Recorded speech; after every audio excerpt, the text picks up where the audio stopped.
Hey guys, welcome to another episode of CarpFishing.Tips. And this week we're on our way to 50 Rand Dam, aka Rustin Urbi, aka Rood Earth.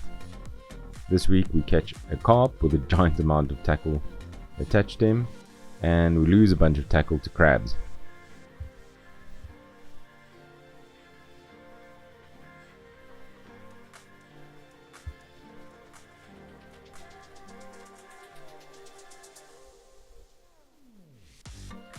We decided to change things up, bolstered by our legend, wait for it, dairy last session at 50 Rand Dam, and decided to try a spot further down from where we were fishing the last time we were at 50 Rand Dam.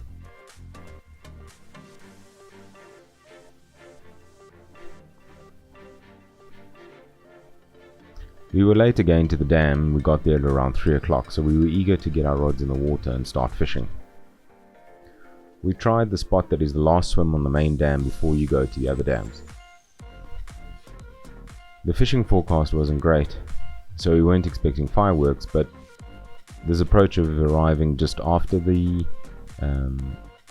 peak fishing activity has been working for us, so we were hopeful. As you can see, we cast out to the left and the right of the swim. And we try to cast quite far out to the one side of the dam.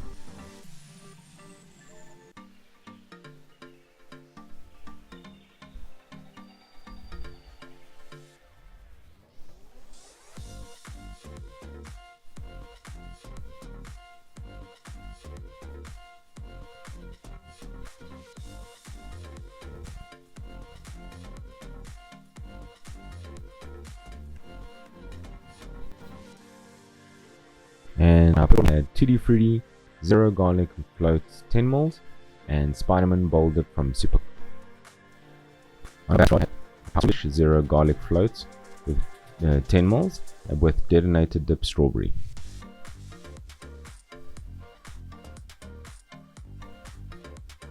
On our one yellow rod, we had Black Magic Floats and Supercast Pandemonium Oozes with Supercast Highball Bull Dips.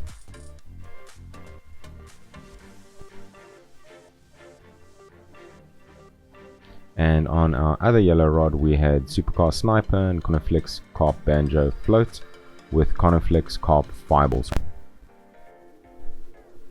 We cast in our rods and let them settle, and we're starting to set up our bite alarms.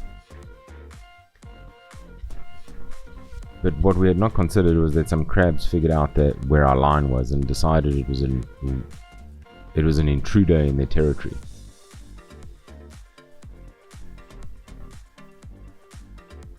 We unfortunately lost a rig to this and realized why there's so much line in the dams the last few times we've been there.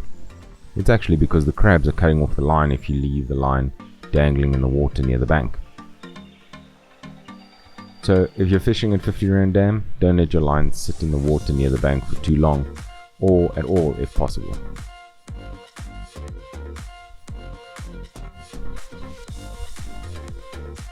The wind was howling quite a lot, and although it was pleasant at times, it was not great for bite indication. We kept getting little beeps all throughout the day.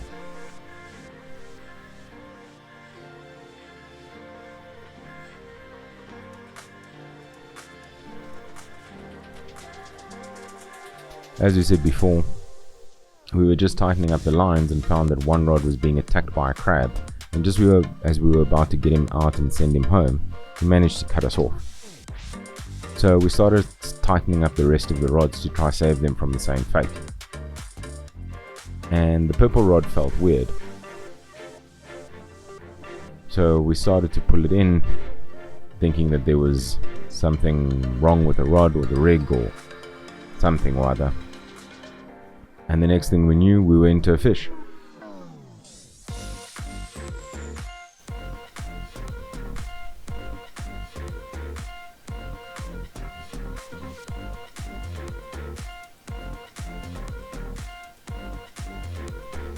The fight was pretty weird, and we were sure that there was another fish that got snagged again with another bit of tackle. So we played him in a bit slower and tried to get him in to see if we could fix him and get him some help.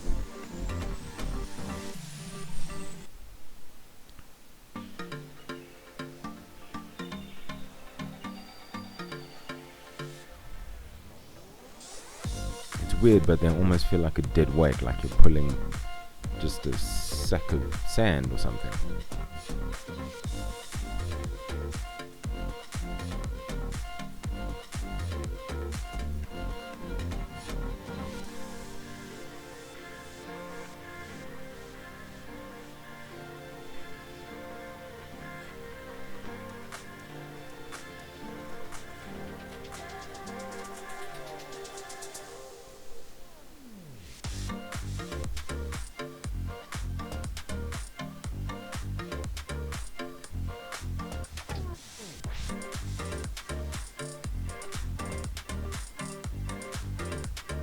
We finally managed to get him in close enough to try and net him.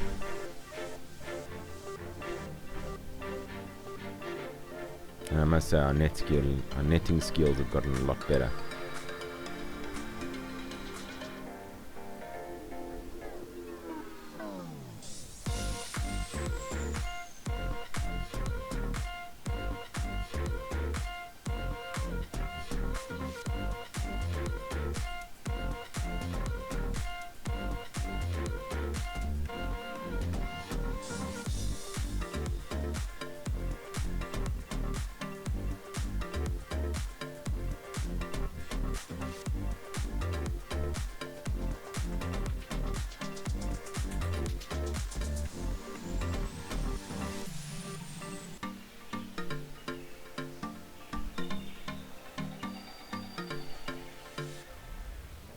And that's where we got a glimpse of the first bit of tackle that was already attached to him. And we realized he didn't get caught up in our tackle, but rather we got entangled in the tackle that was already attached to him.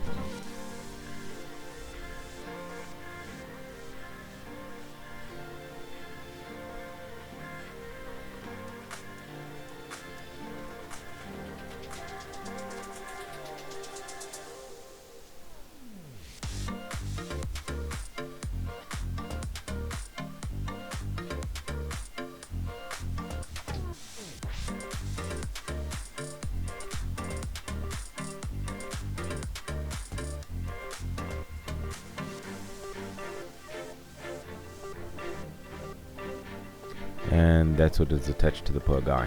The pink one is ours and the yellow one's everything else. So yeah, it was a good size, 3.3 kilos, 2.7, somewhere around there.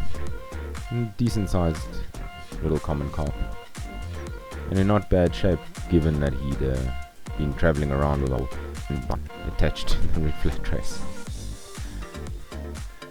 There was also like a couple of different lines, coloured lines attached, so we assume he's been picking up line swimming.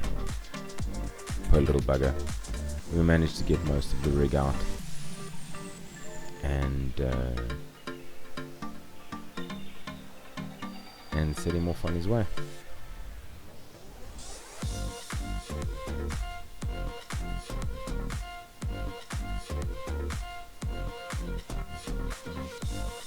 Just holding him back to make sure that he's definitely got his strength back.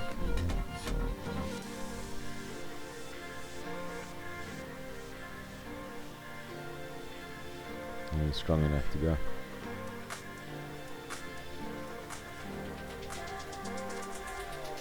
Ended up swimming straight into the bank, but found his way back home.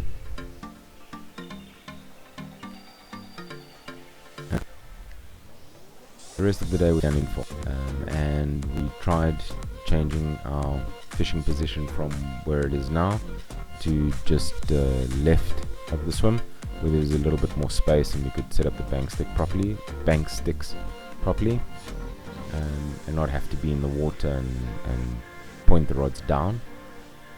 What we did find was there was a lot of activity around the rods and in the dam. There was a lot of bird activity, there was a lot of fish activity. With the wind blowing the way it was a bit interesting to see so much activity. And this is us just backlashing a little bit on this bass rod as per usual. The one bad thing about having a bait caster attached to the bass rod, you've got to watch out for that backlash. But other than that, it was quite a chill day, not as crazy as our last session, but still better than being anywhere else. Anyway, that's it from us, guys. Hope you have a great week ahead and hope you had a great weekend. Tight line, guys. Let us know about your catches.